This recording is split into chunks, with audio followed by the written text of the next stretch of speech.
వికాస్ నీతి news కు స్వాగతం. ఇవాల్టి ముఖ్య వార్తలు.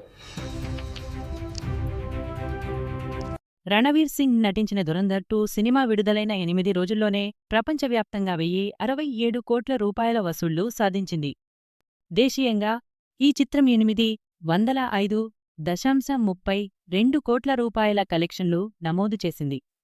ఈ విజయంపై ఆమిర్ ఖాన్ స్పందిస్తూ సినిమా ఇంకా చూడలేదని, కానీ దాని విజయాన్ని అభినందిస్తున్నట్లు తెలిపారు.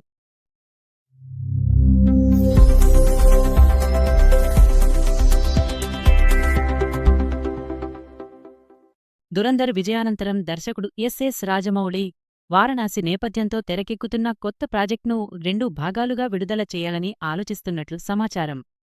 ఈ సినిమాలో కథనం క్రీస్తుపూర్వం 7,200 కాలం నుంచి 2027 వరకు విస్తరించనుందని ప్రియాంక చోప్రా వెల్లడించారు.